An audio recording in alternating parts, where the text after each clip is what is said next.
저는 동물의 세계라고 하는 자연 다큐멘터리를 즐겨 보려고 애쓰는 사람입니다. 왜냐하면 동물의 세계 안에서 세상을 보는 통찰력과 지혜를 얻을 수 있기 때문입니다. 여러분, 동물들이 2마리 이상 함께 모이면 꼭 하는 일이 있습니다. 그것은 바로 서열을 정하는 것이죠. 먼저 우두머리를 정하고 그 다음 서열을 정하는 겁니다. 그리고 그렇게 서열이 정해지면 그 서열에 맞는 대우를 서로 주고 받는 것이 동물의 세계 속에 이루어지는 모습입니다. 예를 들어 먹이가 생기면 우두머리가 먼저 먹습니다. 짝짓기 때도 대부분의 암컷은 우두머리 수컷의 차지가 되는 것입니다. 그래서 동물의 세계에서는 우두머리가 되려고 아주 치열한 싸움이, 경쟁이 계속된다고 하는 사실입니다. 사람도 마찬가지입니다. 2사람이 모이면, 2사람 이상 모이면 서열을 정하는 것을 보게 됩니다. 대개는 사회적 합의에 의해서 정해지지요. 예를 든다면 지위가 높다든지 나이가 많다든지 또 그 모임에서 중요한 역할을 맡았다든지 이런 것에 근거해서 서열이 정해지는 것을 보게 됩니다. 이렇게 서열이 합의하에 정해지면 자리가 결정되고요. 자리가 결정되어지면 대우가 달라지는 것을 보게 되는 것이지요. 대개 서열에 따라 자리가 결정되지 않습니까? 예를 든다면 긴 탁자나 원탁의 식사의 자리에 갔을 때 어느 자리가 상석인가 궁금하지요. 이미 알고 계신 분도 있어요. 안쪽 가운데석이 상석이라고 합니다. 일반적으로 상석은 오른쪽 그리고 앞쪽이 상석일 경우가 많습니다. 여러분, 길을 걸어갈 때에도 자리에 따라서 어느 자리가 상석이냐 아니냐 그게 결정이 된다는 것이죠. 2명이 걸을 때는 오른쪽이 상석이지만 3명이 걸을 때는 중앙이 상석이고 오른쪽이 2석, 왼쪽이 3석이랍니다. 그래서 여러분, 가끔 뉴스를 같은 걸 보게 되면 국가 지도자가 어디를 방문하러 간다 그러면요, 항상 대통령은 중앙에 서는 겁니다. 그리고 그 다음 사람이 오른쪽 그리고 왼쪽 이렇게 해서 가는 거예요. 만약에 4사람이 걸어간다 그럴 경우에는 가운데 2명 중 오른쪽 사람이 상석이라고 하는 겁니다. 그뿐입니까? 엘리베이터를 타도요, 상석이 있고 말석이 있습니다. 엘리베이터를 타서 왼쪽 뒤쪽에 서면 거기가 상석이라는 거예요. 엘리베이터의 버튼을 누르는 그 자리, 거기는 말석이라는 것이죠. 자동차를 탈 때도 마찬가지입니다.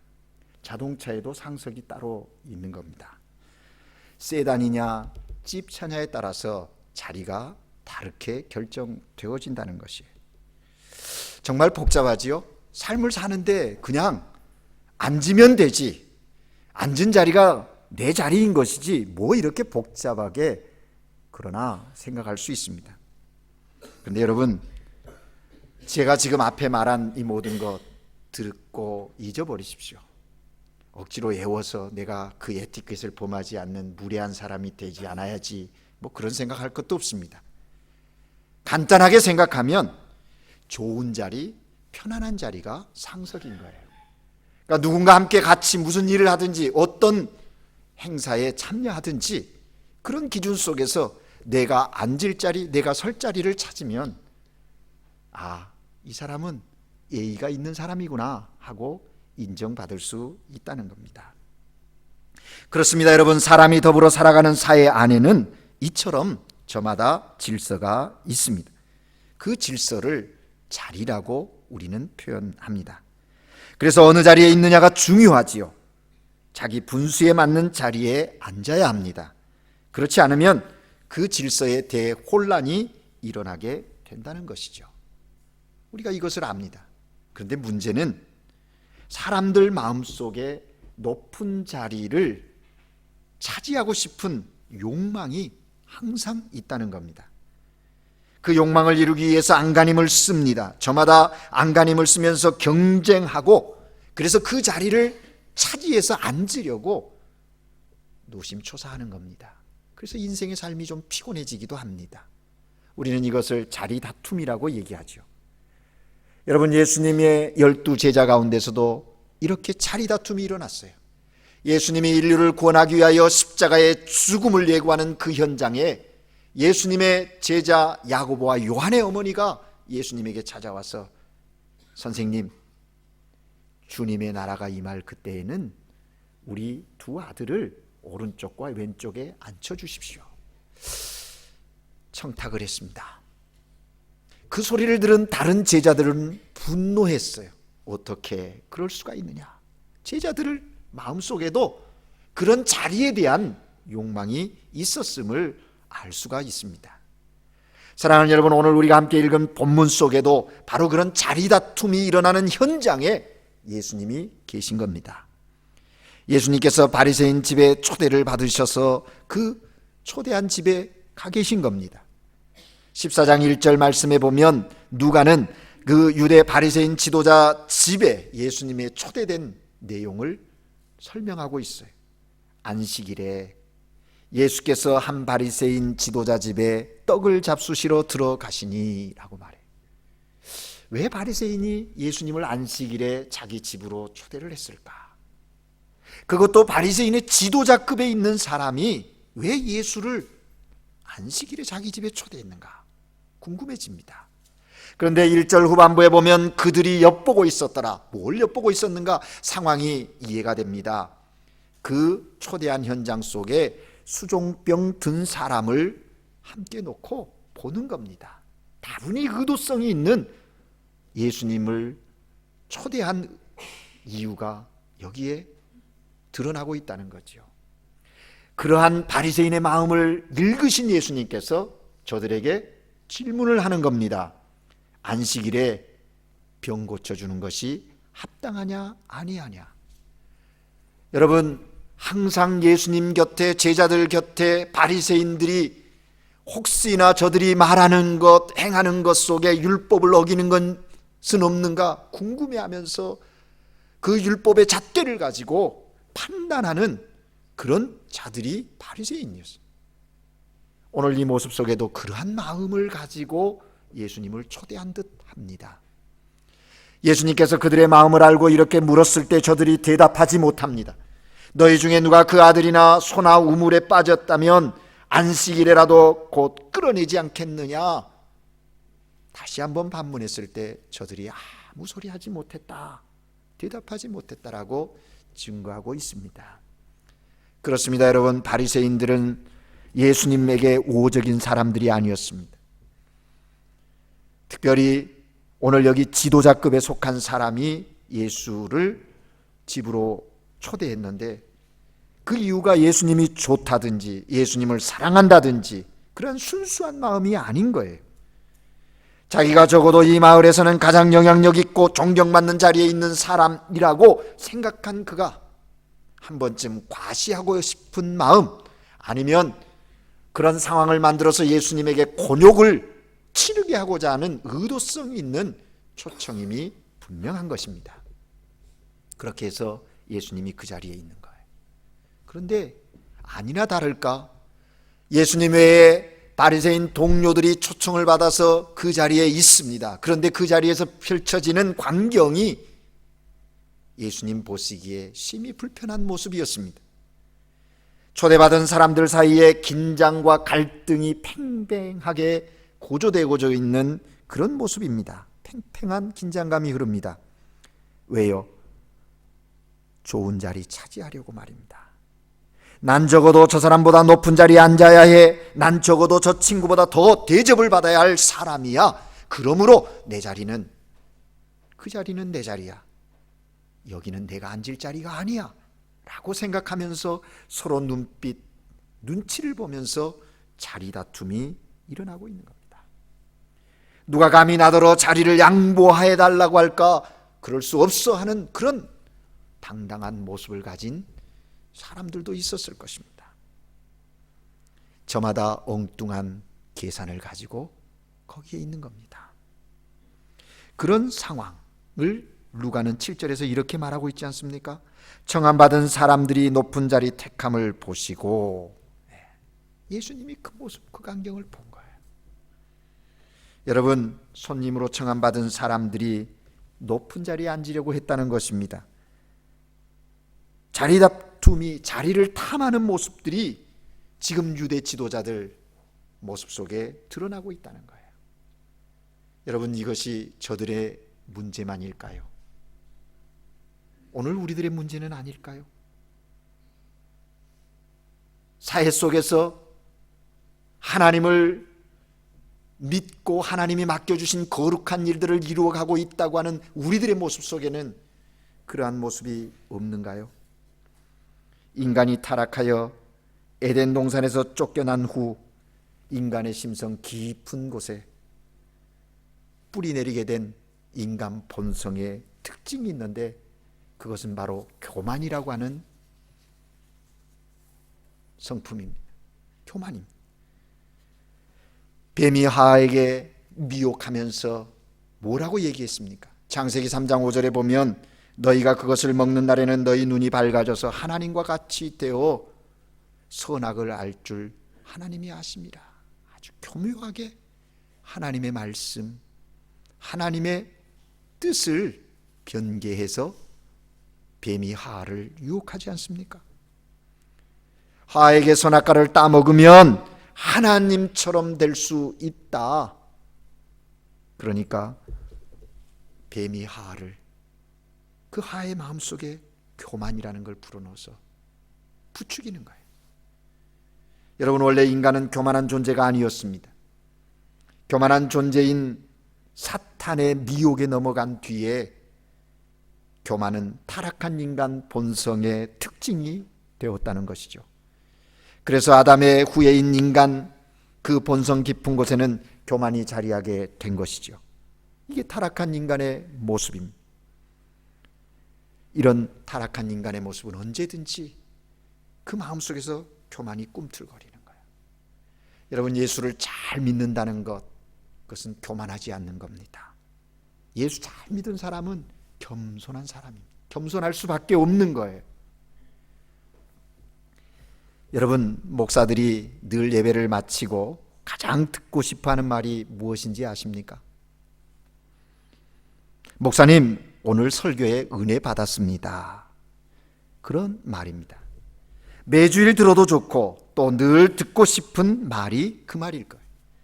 한 주 동안 고민하며 열심히 준비한 설교가 듣는 이로 하여금 은혜를 느끼게 했다는 것만큼 기분 좋은 말은 없을 것입니다. 어느 목사님이 주일날 설교를 한 뒤에 무척 우쭐해졌습니다. 자신이 생각하기에도 자기의 설교가 꽤 근사하다고 생각했기 때문입니다. 그래서 교인들의 반응이 궁금한 거예요. 근데 예배를 마치고 나오는 교인들이 목사님 오늘 설교에 은혜 받았습니다 하는 말을 내심 듣기를 원하는데 그날따라 그 누구 한 분도 그 말을 안 해주더랍니다. 그래서 궁금한 것을 꾹 참다가 집으로 돌아가는 길에 내심 칭찬 또는 좋은 평가를 기대하면서 넌지시 아내에게 물었더랍니다. 여보, 이 세상에 설교 잘하는 사람 과연 몇 사람이 될 것 같은가? 하고 물었더랍니다. 그러자 갑자기 목사님으로부터 들은 이 질문에 아내가 묘한 웃음을 지으면서 남편을 향해 이렇게 대답했다지요. 글쎄요, 모르긴 몰라도 아마 당신이 생각하는 숫자보다 한 사람 적을 것 같아요 라고 말했더랍니다.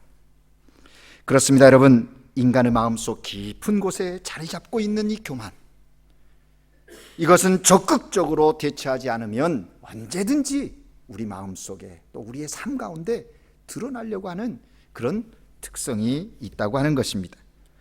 마귀는 오늘도 우리를 넘어뜨리려고 우리를 부추깁니다. 우리의 교만한 본성을 자극하는 것이죠. 그래서 우리 스스로 부풀리게 만드는 겁니다. 그래서 남보다 우월하다고 생각하게 만드는 거예요. 그 결과 자리를 탐하게 만드는 거예요. 그런 상황이 지금 예수님이 초대받은 바리새인 지도자 집 거기에 일어나고 있는 겁니다. 그런 상황을 보신 예수님께서 오늘 본문 10절 말씀에 보면 저들을 향하여 또 그 자리에 함께 있던 제자들을 향하여 예수님께서 한 비유를 통하여 저들을 깨우치시죠. 10절 말씀에 보면 청함을 받았을 때 차라리 가서 끝자리에 앉아라. 차라리 가서 끝자리에 앉아라 말합니다. 무슨 얘기입니까? 자리를 탐하지 말아라. 가장 낮은 자리를 찾으라. 주님께서 말씀하십니다. 그러면서 11절 그 비유의 결론으로 예수님께서 뭐라고 말씀하십니까? 자기를 낮춰라. 자기를 낮춰라. 높은 자리에 욕심내지 말고 낮은 자리에 앉기를 즐거워하라고 말씀하십니다. 예수님께서는 우리 안에 있는 교만을 너무나 잘 아셨습니다. 그래서 그 교만이 머리를 들지 못하도록 미연에 방지하라고 말씀하신 겁니다.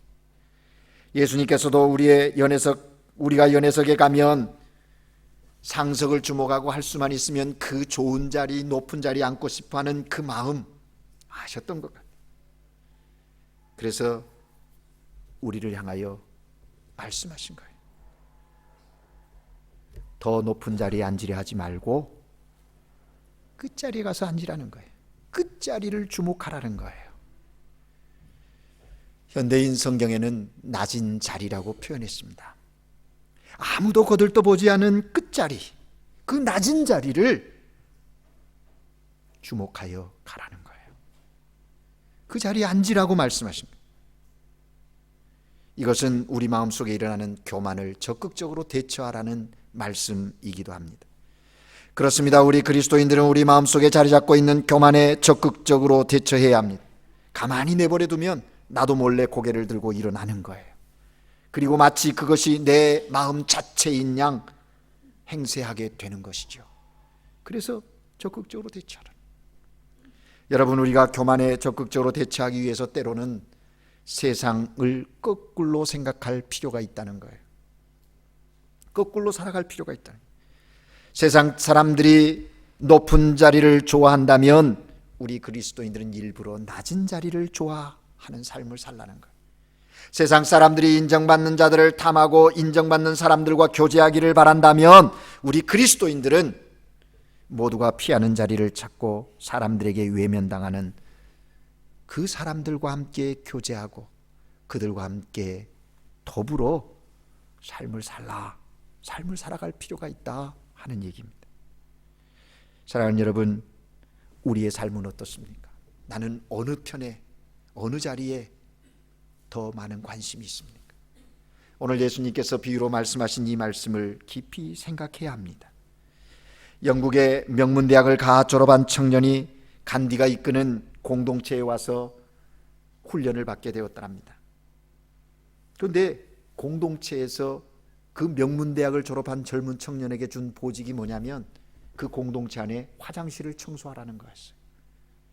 그래서 이 청년이 하루 이틀 아무 말하지 않고 화장실을 청소했더랍니다. 하면서 늘 자기 마음 가운데 생각되어지는 거예요. 내가 이 일을 하려고 여기 왔는가? 그래서 그가 간디를 찾아가서 항의했답니다. 제가 누군지 아세요? 저는 큰 일을 할 수 있다고요 라고 자신을 주장하면서 간디에게 항의했더랍니다. 그런 청년을 향하여 간디가 뭐라고 대답한 줄 아십니까? 그는 이렇게 대답했대죠. 자네가 큰 일을 할 수 있다는 것 나도 아네. 그러나 내가 모르는 건 자네가 작은 일도 할 수 있는지 잘할 수 있을까 하는 그것일세라고 이야기했다는 겁니다. 사랑하는 여러분, 그렇습니다. 오늘 우리의 삶의 자리에 맡겨진 그 일, 내가 해야 하는 그 자리, 그것이 다른 사람에 비해서 작아 보일지 모르지만 하찮아 보이는 듯한 느낌이 있을지 모르지만 우리 주님은 그 자리, 그 일을 성실히 겸손히 하고 있는가 관심하여 보고 계신다고 하는 사실입니다. 사랑하는 여러분, 오늘 예수님께서 스스로 낮추라고 말씀하셔요. 아시겠습니까? 남이 나를 낮추는 것은요, 심판입니다. 그러나 내가 나 자신을 낮추는 것, 그것이 겸손입니다. 남에 의해서 억지로 낮추어지는 것은 망신이지요. 그러나 남이 뭐라 하든지 그것과 상관없이 내가 나를 낮추고 그래서 그 일에 성실히 임하는 그것은 칭찬받을 만한 겸손이 아니겠습니까? 영적으로 성장하려면 교만에 적극적으로 대처해야 합니다. 그러기 위해서 우리가 주목해야 할 것은 오늘 주님께서 말씀하신 스스로 낮추라, 낮아지라 말씀하시는 거예요. 끝자리에 앉으라 말씀하시는 거예요. 예수님께서 오늘 본문에서 말씀하시고자 하시는 아주 중요한 가르침이 있어요. 그것은 사람에게 진짜 자리를 배정하시는 분이 계시다는 것을 말씀하고 계시는 거예요. 이 예수님의 비유 속에서 그걸 알아야 돼요. 높이는 분이 따로 있습니다. 무릇 자기를 높이는 자는 낮아지고 자기를 낮추는 자는 높아지리라. 오늘 본문 거기 보면 두 가지 반전이 일어나고 있지 않습니까? 두 반전의 이야기가 있어요. 하나는 아주 추한 반전입니다. 9절에 보면 이렇게 되어 있습니다. 너와 그를 청한 자가 와서 너더러 이 사람에게 자리를 내어주라 하니 그때에 내가 부끄러워 끝자리로 가게 되리라. 사람이 교만을 극복하지 못하고 높은 자리를 탐했다가 자기가 앉은 자리가 아닌데 높은 자리에 앉아 있었기에 나중에 그 자리에 맞는 사람이 왔을 때 주인이 와서 자리를 내주라고 말하게 되었다는 거예요. 그래서 그가 부끄러움을 당하게 되었다는 것이죠. 추한 반전입니다. 그러나 또한 하나의 아름다운 반전이 여기 소개되어지고 있죠. 10절에 보면 청함을 받았을 때 차라리 가서 끝자리에 앉으라. 그러면 너를 청한 자가 와서 너더러 버치어 올라와 앉으라. 그때야 함께 앉은 모든 사람 앞에서 영광이 있으리라. 버치어 왜 거기 앉아 있는가? 벗을 향하여 준비되어져 있는 자리가 여기 있는데 하면서 주인이 그를 데려다 그 자리에 앉혔더니 거기에 있는 많은 사람들이 보았다라는 거예요. 영광 되었다라는 겁니다. 그렇습니다. 여러분, 인생에는 반전이 있습니다. 오늘 하나님께 예배드리는 여러분은 어떤 반전을 경험하고 계십니까? 어떤 반전을 경험하기를 원하십니까? 추한 반전입니까? 아니면 아름다운 반전입니까? 교만한 사람이 높은 자리를 탐하다가 끝까지 그 자리를 지킬 수 있을까? 아니면 겸손한 사람이 끝자리에 앉아 있다가 언제까지 그 사람이 그 자리에만 앉아 있을까? 우리는 생각해 봐야 합니다. 그 자리를 정하시는 이가 있다는 거예요. 누가? 우리의 인생의 반전을 일으키시는 분이 계시는 거예요. 누가? 하나님께서 그 일을 하신다는 거예요. 하나님께서 정하신 때에 하나님의 방법으로 하나님이 아름다운 반전을 이루어 주시는 것입니다. 그 대표적인 예가 하나님께서 예수 그리스도를 통하여 우리에게 보여주신 반전이지요. 그러한 아름다운 반전을 사도 바울은 이렇게 증거하고 있습니다.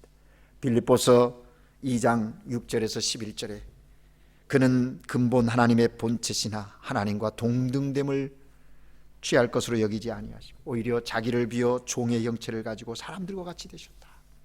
하나님이 인간이 되셨다. 그 인간된 하나님이 인간의 모든 형편과 처지를 이해하시고 구원자로 다시금 영광스러운 하나님의 자리에 이르신 사건, 그 구속의 사건을 바울은 놀라운 반전이라고 우리에게 소개하고 있는 것입니다. 그렇습니다. 여러분, 우리를 사랑하시는 하나님은요, 우리의 삶 가운데 교만을 물리치고 겸손히 행하는 자를 그대로 두시지 않으십니다. 일부러 끝자리를 찾아 앉은 사람들을 모른 채 하시는 분이 아니십니다.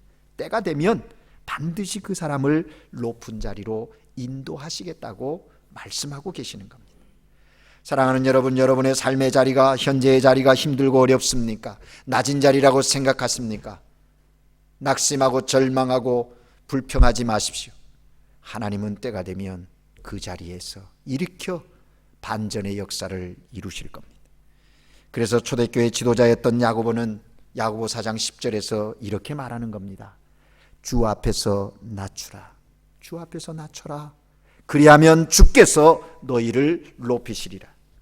우리는 이 아름다운 반전이 있음을 잊지 말아야 하는 것입니다. 사랑하는 여러분, 오늘 주님께서 하신 말씀을 마음에 새기십시다. 무릇 자기를 높이는 자는 낮아지고 자기를 낮추는 자는 높아지리라. 아무쪼록 우리가 현재 차지하고 있는 자리, 주인의 자리, 높은 자리, 상석 모두를 포기하고 거기서 기꺼이 내려 앉으십시오. 그리고 스스로 끝자리에 앉아서 진정한 그리스도인의 겸손과 섬김을 실천해 나가십시다. 그럴 때 우리의 삶에, 가정과 교회에 하나님 나라, 하나님의 다스리심이 이루어지고 거기에 아름다운 반전이 이루어지는 것입니다. 이 아름다운 반전의 삶의 축복의 주인공들이 되시기를 주의 이름으로 축복합니다. 기도하겠습니다.